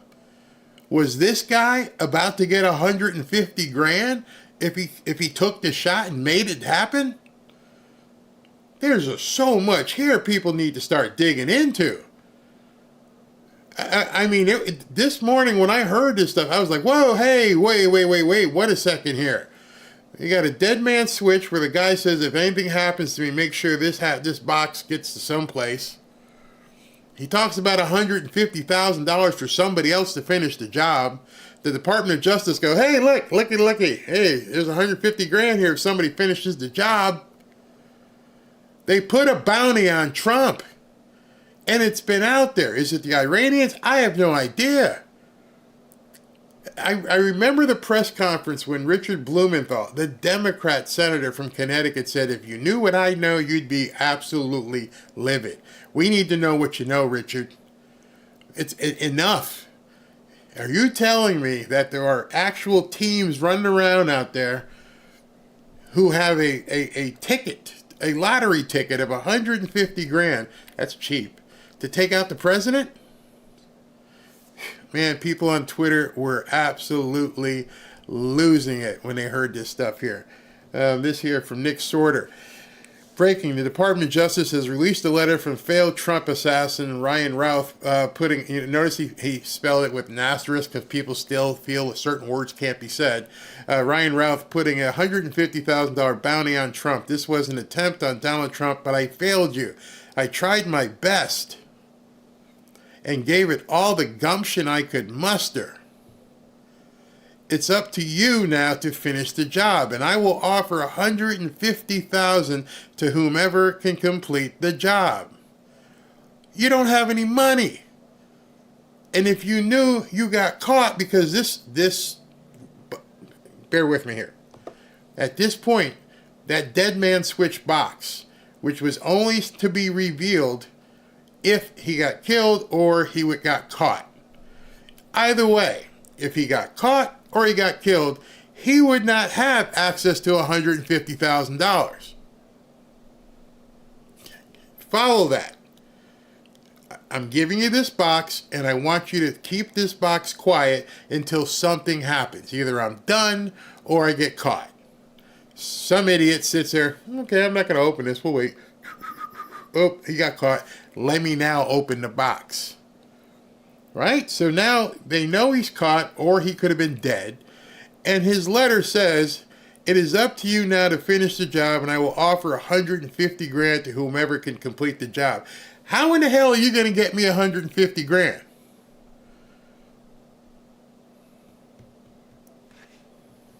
I'll let you ponder that for a second. Dead man switch, only to be released if I got caught or I was dead. Either way, I would not have access to $150,000 to pay you to complete the job. So how in the world can you be leaving a letter telling somebody, if I get caught, if I fail, I'm offering you $150,000? How are you going to pay it? Who's going to pay it? His words. That's the actual quote from the letter, which you're going to see. It is up to you now to finish the job. I failed you, whoever's you. I tried my best and I gave it all. Now it's up to you to finish the job, and I will offer $150,000 to whomever can complete the job. Hey, Ryan, A, you don't have $150,000. B, how would you get them the money? You guys getting this? Because what it means is that there's somebody else out there driving the ship. That was just meant to tell somebody, hey, this dude failed. He didn't get it done. Now who's up next? Who's on deck? Got $150,000 for you. Go finish the job. Because this guy, either way, was not going to be able to finish the job. And he doesn't have $150,000. So who in the hell was he talking to? That's what you have to grasp at this point. This is absolutely crazy now that you see this. Jesse Kelly says, people are shocked that the DOJ publicized a $150,000 bounty on Trump because they still haven't accepted that we already live under an evil, murderous government that will simply take anyone out who threatens its criminal enterprise. Corrupt regimes take care of their enemies always. I had to use some different words there. Why would you take that piece of paper and say to the world, this is what the crazy guy said. Here's $150,000 if you can finish the job. But, well, you know, I can't take that job, sir, because this guy doesn't have $150,000. And if he did, there'd be no way at this point for him to give it to me. So that would make it the letter completely futile. Because it's not him. Now you know there's a bounty on Trump. He was one of the stool pigeons that said, hey man, can I collect? Give it a shot. See what you can do. Hopefully you can do it. You get $150,000. He flubbed it. He tried to think of himself as a mercenary. He was going to lay in the grass for 12 hours. He's going to spot and see where Trump was going. Do everything he can to figure out all his movements. Then he's going to take the shot and collect $150,000. But if he doesn't get the $150,000 or he gets caught or dead, hey, somebody else needs to move in there. And no one's asking the question. I'm sure Bongino and some other people read this thing and went, who's going to pay the next guy? How are you going to transfer funds to the next guy if your ass is dead or in jail? Whew. Unbelievable. And this was a list of the stuff that he had with him. 6 cell phones, 2 license plates, a list of dates of Trump's events a month in advance. There's something so incredibly sinister about this. Hawaii driver's license and passport, handwritten list of dates in August, September, and October of venue for Trump's events. That's interesting. That's extremely interesting. He had a list of events for August, September, and October. Very interesting. You know what makes that very interesting? Well, I'm going to show you what makes it very interesting. As somebody who specifically works on Trump events, here's Trump's event page. And you can look here. The ones in red are him. Oh, wait a minute. I got to make that smaller so that you guys can see this. Okay, so these are Trump events, right? These are all the events that Trump has. And he adds them per day or week, whatever. There's nothing on here that says October. Nothing.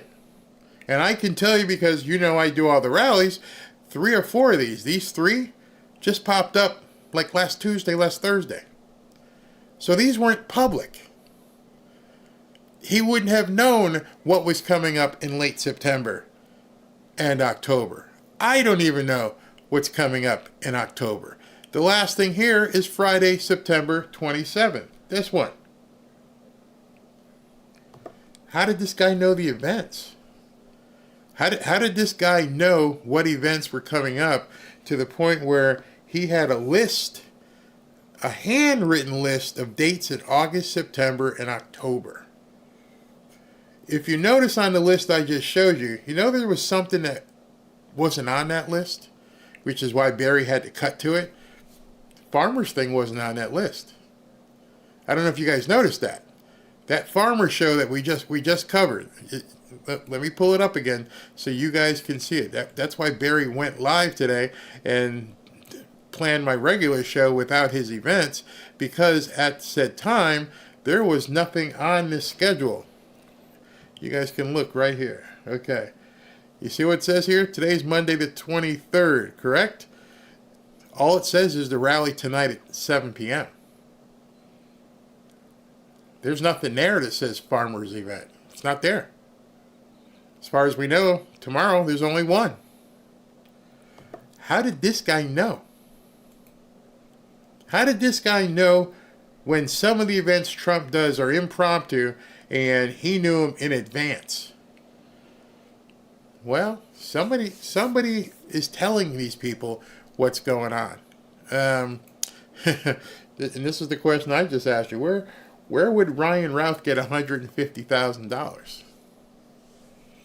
Yeah, that's a question. Tammy Bruce, I love this stuff she writes. How is it that Nashville Transformer shooter targeting a Christian school, murdering 3 kids and 3 adults, has material sealed by the court due to concerns for its impact on the community and copyright? But a letter from attempted Trump shooter encouraging other people to do it with an added bounty is not placed under seal, allowing it to be released to the public. Great question. From the beginning, it is now impossible to suggest that all of the violence aimed at President Trump is somehow just coincidental, or because people are sloppy, or as one report is, that we've become complacent. We know now we are dealing with a cancerous bureaucracy, encouraged by the lackadaisical attitude of both Biden and Harris, behaving in a way they have permission to perpetuate violence against Trump, with the end being his demise. It is also clear that we as American citizens and voters are the only mechanism that can stop this madness. If Trump doesn't win this election, the people doing these things will consider it a stamp of approval, and not only will it not end this persecution and violence against political opponents, it will expand, confirming the destruction of the country. You know what she just said there, right? You're next. I'm next. Your friends are next. May not be in terms of having you eliminated, but they'll be able to do anything they want. This is a very, very dark day in American history, and not enough people understand what the hell just happened. Our government, understand this, the Department of Justice published in open format, hey, there's $150,000 waiting if you can take out this guy. There's no reason for them to publicize that. There was literally no reason. Other people, here's none. He put out a $150,000 bounty on Trump without officially putting out a bounty on Trump by Kamala's DOJ. This is how you know Trump is winning. I've been telling you that. They know she can't win. They are doing everything and anything to try and make it so this guy doesn't win. They can't have Trump. You just saw a bunch of the media vomiting on themselves, trying to tell you he's a threat. And now these people are out there publicizing and publishing actual letters, showing you that there's an actual bounty. I tried to never be surprised, but the Department of Justice putting out a bounty to take out Trump actually put my jaw on the floor. How in the X are we supposed to take these, releasing this as anything but an attempt to get President Trump off? Our government published this knowing it would cause people who think he's a threat to their democracy. Hey, it's 150 grand. 150 grand? I'm a newcomer here. Am I eligible? I mean, seriously, I was eating dirt cookies in Haiti. Dirt friggin' cookies. I'm tired of munching on kitties. Some of the dogs taste all right, but you know what? I could eat some real good meat with 150 grand. I ain't even from here. I don't care about your democracy. I care about 150 grand. You think I'm kidding? You think I'm kidding? All right, so here's the actual, let me see here if I can pull this up. The actual letter itself. Where is it? This is the actual complaint that they filed with everything on. There's the weapon with the thing filed off. Who files off weapons? Who files off, what do you call it? Serial numbers off of weapons. Oh, I know who. Mob hitters. People like that. Right? Okay. Let's go continue. Why is this thing here? Okay. Where's the letter which we can read? Oh, there's the actual weapon right there. That was what they found poking through the fence in West Palm Beach. That's what he planned on using. There's his magazine, which they got from him. And here's the letter. So I shall read you the letter as best I can with his handwriting. Dear World. That's who he addresses it to. Dear World. Let me see if I can blow it up so you guys can see it better too. There we go. So you can see it as well. Let me center it. There we go. Dear World. This was an attempt on Donald Trump, but I am so sorry I failed you. I tried my best and gave it all the gumption I could muster.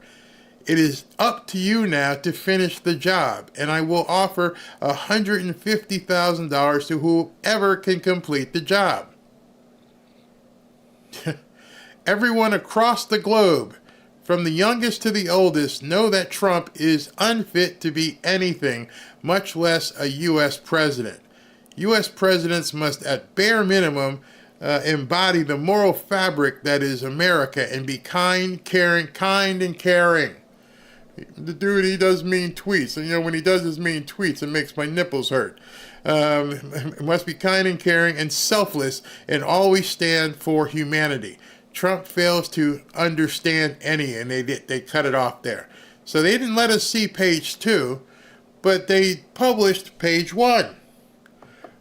If your intent was to use this as evidence, why did you only show us page 1? Why did you only show us the page that says, hey, there's 150 grand waiting for somebody?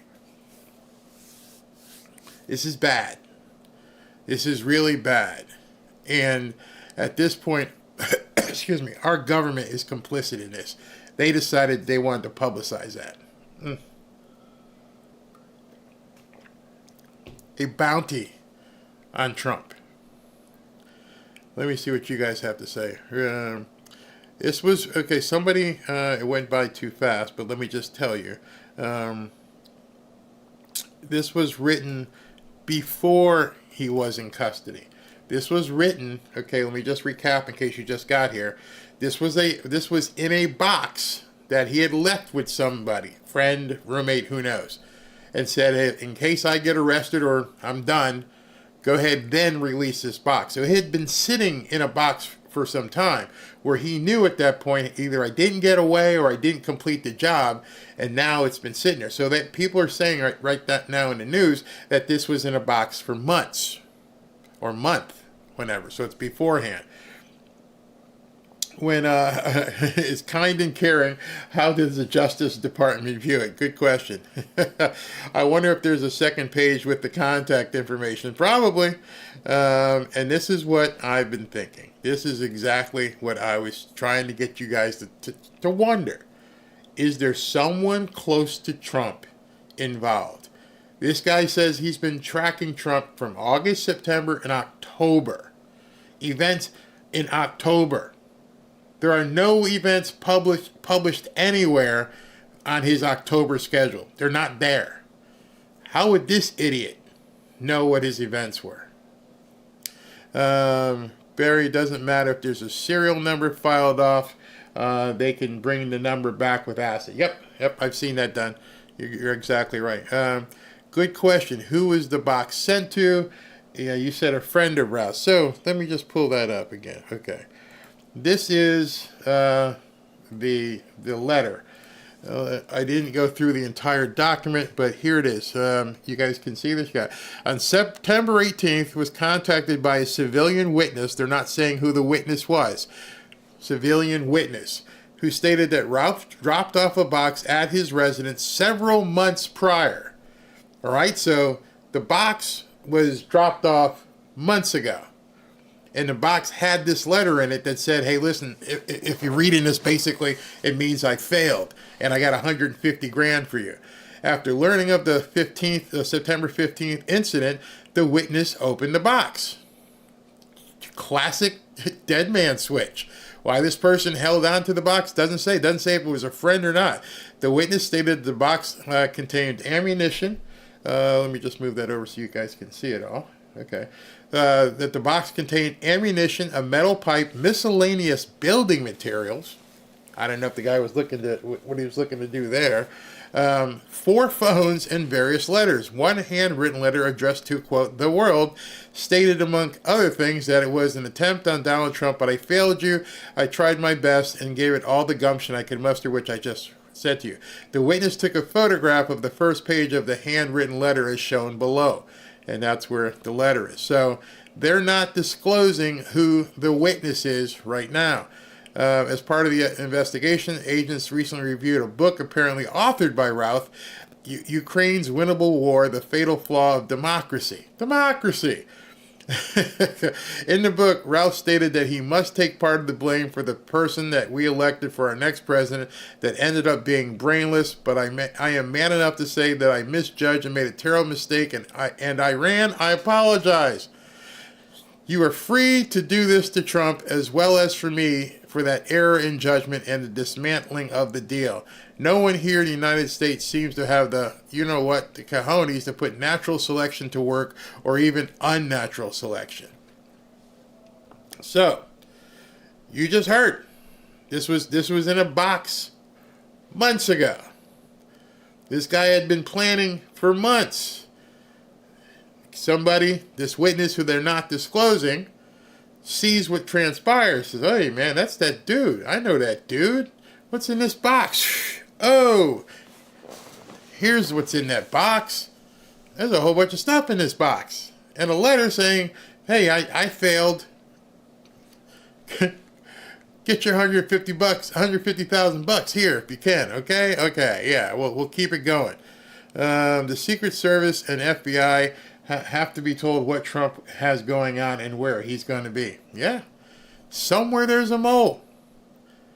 And it's just interesting to me today that he shows up at this farmers conference, which obviously Rick Grinnell and Lee Zeldin and our Right Side Broadcasting Network knew, but they didn't publicize it. It wasn't on anything. I didn't even see it anywhere. What about Ron DeSantis' investigation? Yes, I know that the Attorney General here is onto it. Something else to throw everyone off? Could be. The bottom line with it all is that it's shady. It's just very shady. I didn't buy it from the beginning. And it's funny you picked up on that, because as I said when I started this show, I said some kook comes to you, you know he's kind of and he says, hold this box but don't open it unless I'm dead or if I'm in jail. And I think every single one of us would say either, nah, I don't want to get involved, or two, sure, and look in it right away. I'd have looked in it like 30 minutes after I saw his car drive off, if I even kept it. I'm like, I don't know this dude that well. I don't want any parties. I don't want this on me. I don't believe these were Routh's own words. I'm sure he has dictated to by, yep, yeah. Just finally, bottom line with today's show, put it this way. I don't know what happened. This all stinks to high heaven. What it does show, though, is somebody in the government wanted that message in the public view. All the other stuff, 6 license plates and everything else, but they put in that part of the letter and let everybody see it. There's a $150,000 bounty on Trump. Who's up? You're on deck. You're the next asset we need to trigger. Pray for Donald Trump. That's basically what I'm saying right now, is pray for Donald Trump, and understand that this guy is in the big trouble. So it's 5 o'clock. I'm going to bounce here because don't forget we have this big rally tonight at 6:30. So I got an hour and a half to get something to eat, take the dog for a walk, kiss the wife, and get back in here. 6:30. Get back in here. We're going to have the rally. Should be a lot of fun. Going to give some stuff away as well. Thank you guys for tuning in. And good job on the impromptu notification on the speech with the farmers. I'm going to bounce. Talk to you guys in about